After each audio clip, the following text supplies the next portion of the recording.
Welcome to another episode of Making It Keto, and today we're making a keto monkey bread with a caramel sauce to go on top of it.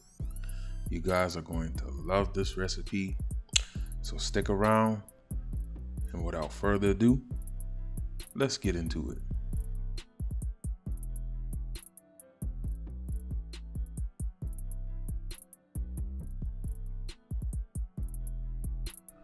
Okay, so here are all the ingredients that we'll be using in today's recipe. Also, I'll be linking everything in the description box below, so if you need to reference anything as far as the ingredients or the amounts, I will have them in the description box. We'll also be using a bread machine for this recipe. So guys, you don't have to have this. You can use a stand mixer, or even a hand mixer. I don't suggest a hand mixer because it's a lot harder to do that way. But yeah, I'll be using my bread mixer today because it makes for an easy cleanup. But I'll only be using the kneading function on it. So I won't be using it to bake it or anything like that. I'll just be using the kneading function on this.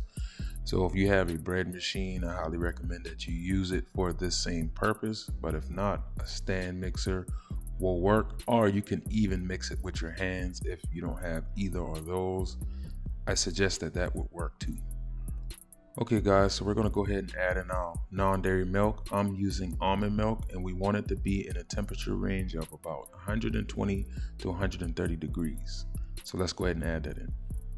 Alright, so next we're going to add in our honey. So I'll say it like I normally say in every video. Guys, we're going to be adding yeast to this too.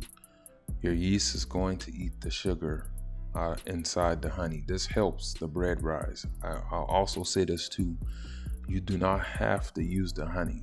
Just know that your bread won't rise like mine will in this video. So you don't have to use it. Just keep that in mind. Alright, so we're going to go ahead and add in our yeast. So make sure you use the instant rise yeast. If the regular yeast will work, you just gotta wait for the reaction to start. With the instant yeast, it happens immediately, a lot quicker. So this is the one that I suggest using, but you can use the other one if you want. You just have to wait until it starts to activate. All right, so we're gonna go ahead and add in our 2 room temperature eggs, and then we're going to add in our tablespoon of butter. Once we've done this, I like to give it a little mix with just a wire whisk, just a quick mix to get everything going, and then we'll start adding in all our dry ingredients. Alright guys, so there's no certain order to this. I'll just be letting you know what I'm adding. So we have our vital wheat gluten, our Lupin Flour, our Oat Fiber, our Allulose as a sweetener, and that you can add in the amount that you want. We have our salt, baking powder, baking soda, and Xanthan Gum. Also everyone, this recipe does have gluten in it. So if you have a gluten sensitivity, this recipe is not for you, because you can't really substitute that, because you need it to give you that bread texture. Anyhow, so we're going to go ahead and close the lid on our bread mixer. Like I said, I'm just using the kneading function, and we're going to let it knead, and when it's finished, I'll show you what we'll do next. Alright guys, this is what it looked like when it was done. And this is why I wanted to use the bread machine, because not only does it mix the ingredients, you get a nice knead. So and the cleanup is a lot easier. So I highly recommend using this option if it's available to you. Now that we have our dough, we're going to go ahead and roll everything out. We want to get it into somewhat square. It don't have to be perfect, guys. Just kind of like what you see I have. And then we're going to use a pizza cutter and just cut strips in one direction, and then we're going to cut strips in the opposite direction, and then we're going to take those squares and then we're going to roll them into balls, and that's what we're going to use to make this dish, to make the monkey bread. So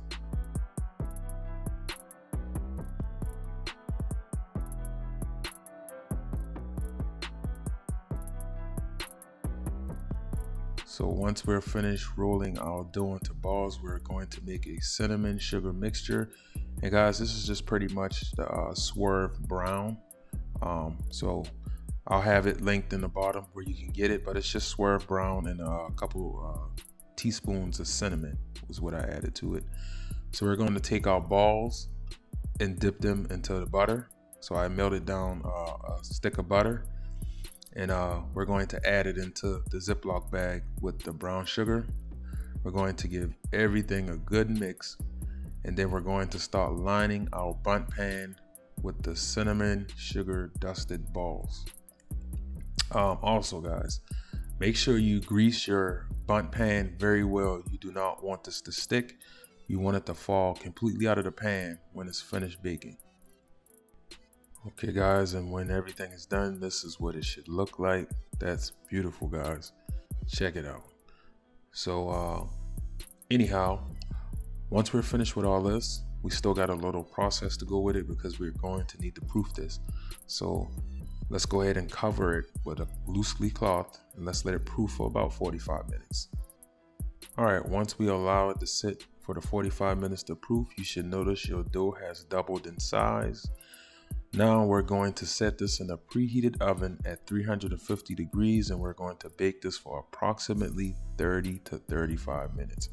Guys, keep an eye on this because each oven is different, as you may know. So around the 25-ish mark, just keep an eye on it, but we're shooting for 30 minutes.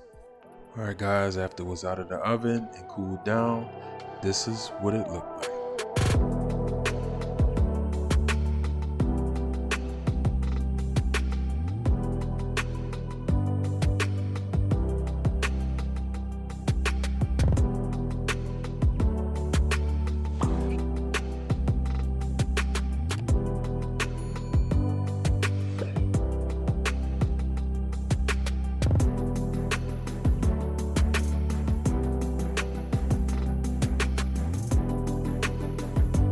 Alright guys, that's it for the video.